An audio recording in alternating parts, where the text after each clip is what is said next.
Hi guys, it's Weston here. So today we're going to be reviewing the Archos 101 Oxygen tablet. So I'd just like to say thank you to Harvard PR for sending this out to review. So in my normal fashion, we will kick off with the design. So up top we have a black band. So in here houses your stereo speakers, and then just below that in the glossy black section we have your front facing camera and all the sensors. In the middle we have a rather large 10.1 inch IPS panel. So this is 1920 by 1200 and is really nice, but more on that later on. And then finally at the bottom we have the Archos logo finished off in silver. So this is a very nice contrast against the black, and it really does stand out, and I think it looks very nice. So on the top of the device you've got all your connections and all your ports and stuff like that, so I'm just going to quickly run through what all they are. So first up we've got micro SD expansion. So on board the tablet you do get 16 gig, but you can expand to 64 gig using this slot. Also to the side of that you've got the microphone. Next up we have a set of two USBs. So one is a standard USB for charging and taking media off the device. The second one is for USB hosting, and you can do that via an OTG cable. And then finally we've got the mini HDMI. Up next to that is the power connector. Now you do get a mains charger included in the box, but you can charge it via this and also via the USB as well, so you've got a choice of how you charge it. And then we've got the volume controls as well. On the left side of the tablet we've got the standard 3.5mm jack to plug in your headphones, and then we've got your power on off switch on the opposing side. So this is finished off in silver and has a sort of brushed circular effect on it as well, which is really nice. So around the back we've got a couple of labels, and this just tells you what all the connections are, just in case you're not familiar with stuff like this. So you've got your power in that one, your volume controls there, where you charge, your HDMI out for obviously your connecting to your TV, your two USBs and the mic. You can also see that you've got your reset switch and your card slot. And then finally, furthest right, you've got your indicator for where you put your headphones in. Finally, on the bottom in the right corner, you can see we've got the Archos 101 Oxygen right there in white, which again is a really nice contrast. You can see it conforms to all the European regulations, and it just tells you that it is HDMI compatible. So on the front we have a really large glass panel. There is however some fairly large bezels around the side. I don't particularly mind that because it just makes it easier in the hand, which I will talk more about later. Around the back you can see all the connections labelled again. So this is finished off in plastic, and it's a very sturdy plastic. It's very strong, very robust, and it's got no flex or giving it at all, which is really nice. Only downside is though, with the finish being as it is, it does attract a lot of dirt and grease and stuff like that. Just be warned about that. So in the hand, because of the large bezels, it is very easy to hold. So you can just see how thick the bezels are, and just see how much room you do have to put your fingers to grip the tablet properly. So the tablet comes in at 240mm by 172mm by 10mm thick, and it weighs in at 570 gram. So it is a bit of a size. I only have medium sized hands, so for me it was a bit of a handful, but if you've got bigger hands or you obviously use it two-handed, it is more manageable. And the weight isn't that much of an issue either. I thought it was going to be much heavier and more sort of straining in the hand.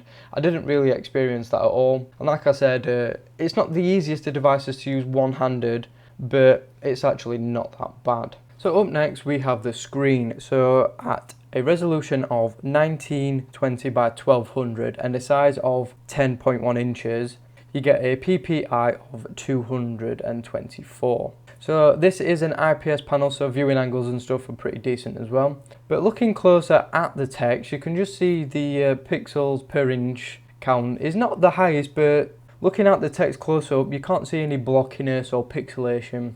The icons look really clean, and again look really sharp as well. There's no rough edges or, like I said, pixelation around them, and everything just looks really clear. So reading text and stuff is pretty easy on this tablet. So you can see a close-up of the clock, and although it's really close up, you still can't see any noticeable pixelation or blockiness or like that, and the text looks really clean and really crisp.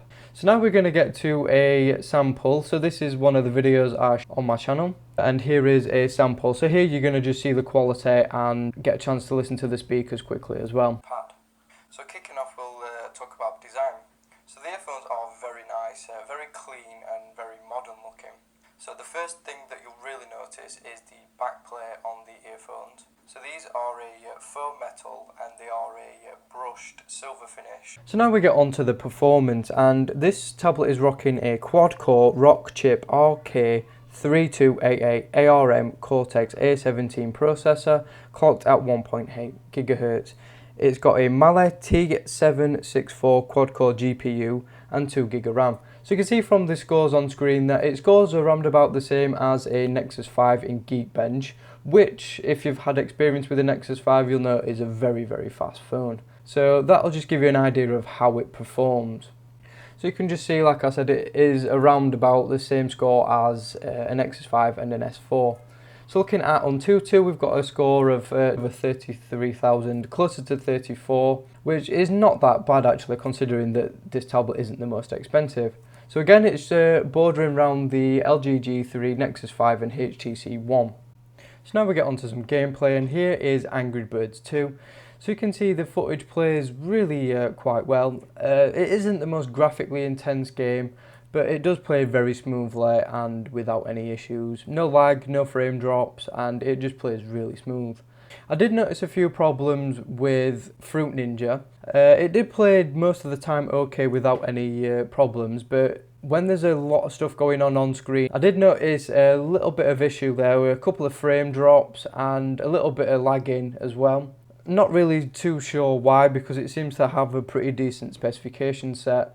Well, graphic intense games, again, don't really play that well, but if you just stick to games like Angry Birds and just your lower end titles, then it's pretty much fine. So now we get on to more everyday tasks like browsing the web, and you can see the keyboard is brilliant. It's really big, really well spaced and really easy to type on.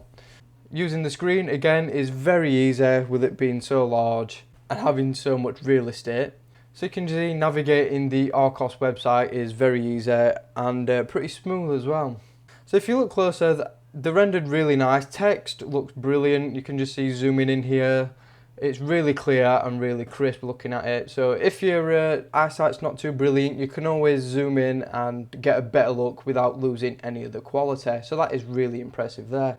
Again, images, colours, everything looks brilliant. And that is all thanks to the high resolution screen. So apps like Instagram, again, look really nice, really well integrated and optimized for tablets.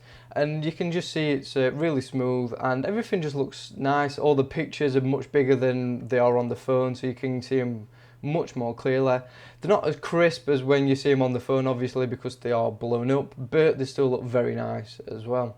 So you can just see a shot I took a while back for a review, and it looks very nice. So looking at Google Plus, you can just see again it's really well optimized for tablets and it just looks brilliant. You can see also it scrolls really smoothly, loads really fast as well, especially if you've got good internet, so you're not waiting around for the tablet to catch up in that respect. So again, apps like Twitter look great in portrait and they look just as good in landscape as well. You can just see having a tablet for social media is brilliant. Everything is just much more clear, you can see images better, so you've got less chance of missing stuff, and just the overall experience for media consumption is brilliant. So now we get onto the UI, and it's a pretty much stock-like experience. So this tablet is running Android 4.4.4, and like I said, it is stock-like, apart from a few included apps from Archos. So you can just see flicking through your used apps is pretty easy, it flows really nice. Opening them up doesn't take that long either. It's not the quickest I've ever experienced, but again, it's not the slowest I've ever experienced neither, so that's pretty good there. So multitasking is pretty good. But like I said, it is a stock-like experience, so everything runs really smoothly. There's no bloatware or anything like that, and it's just a really nice stock-like Android experience. So now we get onto battery life, and this has a 7,000 milliamp hour battery. Now that might sound like a lot, but to be honest, I didn't really get that much. So you can see on screen I got just over 21 hours, which to be honest isn't that good. On the other side though, I did really push the tablet quite hard with intense gaming, video watching, social media and all that stuff as well. So if you use it a little bit lighter, then you're probably able to get much more than I did. So this 5 hours is with really intense use. You can just see the brightness as well was set to about 50%. So again, your mileage will vary and you'll probably be able to get more than I did. So now we get on to audio quality, and the stereo speakers produce pretty decent sound. They go very loud, they're very clear, they don't have much bass or anything like that, but from a tablet I wasn't really expecting that. But like I said, they're very loud and very clear. So for stuff like watching YouTube, watching movies, listening to music back through them is all fine.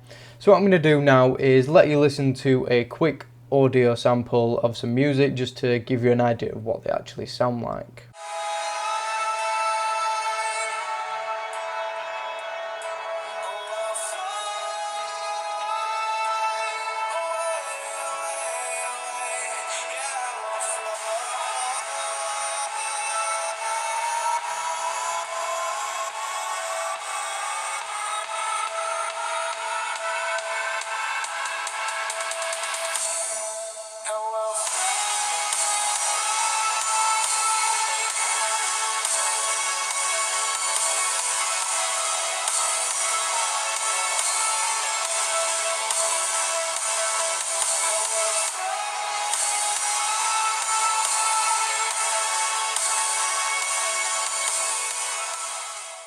Right guys, so now we get on to the verdict. So what do I think of this tablet? Well, I really love the design and build of it. It's really well constructed and the design is really nice as well. The performance is pretty decent. It doesn't play games like what I normally play, but for normal use it's pretty good. Going around the UI and stuff like that, like I said already, is very fluid and very smooth. Image quality, the screen, everything like that is top notch as well. So taking all that into account, yes, it is a good tablet. Like I said, the performance does let it down for gaming, but media consumption, using social media and just general stuff what you do on a tablet, just using it to relax, it's brilliant. So could I recommend this for the price? Yes, I could. So speaking of the price, I will link it down in the description if you are interested in this tablet. Right guys, so that is it. That is my review of the Archos 101 Oxygen. So if you haven't already, please hit that subscribe button for more videos on a weekly basis. Any likes, shares, comments would be greatly appreciated as well. So that is it guys, thank you for watching and I will see you all on the very next one.